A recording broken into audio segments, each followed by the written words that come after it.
comments to 3 minutes. Nathan Cross, 6420 Wilder, Beaumont, Texas.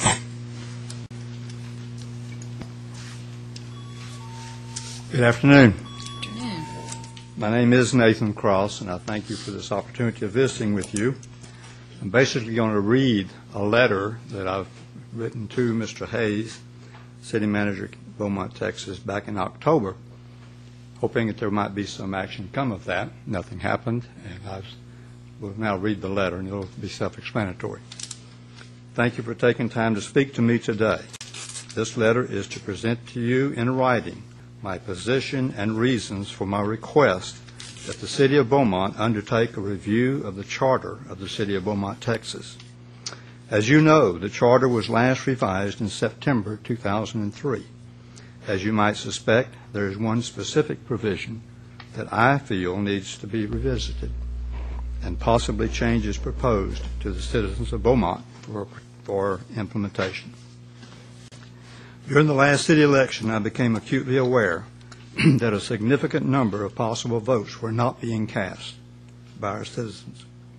I've made an analysis of precinct-by-precinct voting, and in the largest race for the two available positions, which analysis clearly shows that a substantial number of our voters cast only one ballot in the at-large race. Since our charter allows voting for none, one, or two in the election, and it is a plurality vote, the voter is faced with the choice of exercising his full voting rights and casting ballots for two of the candidates. I'm going to skip part of it because I'm not sure I can get it all in the 3 minutes unless y'all would grant me an extension of time. I've attached a copy of an Excel spreadsheet showing the results of the City of Beaumont Council member at large voting. The percentage of voters citywide who cast two ballots in this race was less than 50%, approximately 45%. I fully realize that these statistics are not proof positive, but to me it illustrates that a significant number of allowable votes are not being cast, and that this can be attributed, at least in part, to the manipulation of the voting public.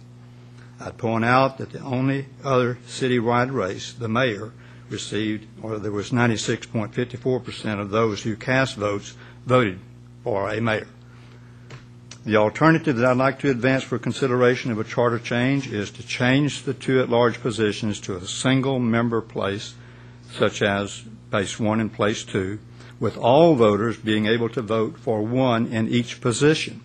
Candidates would then declare which place they would be seeking. This is exactly the way it's done in the Justice of the Peace Precinct 1 with 2 places, and it works wonderfully well.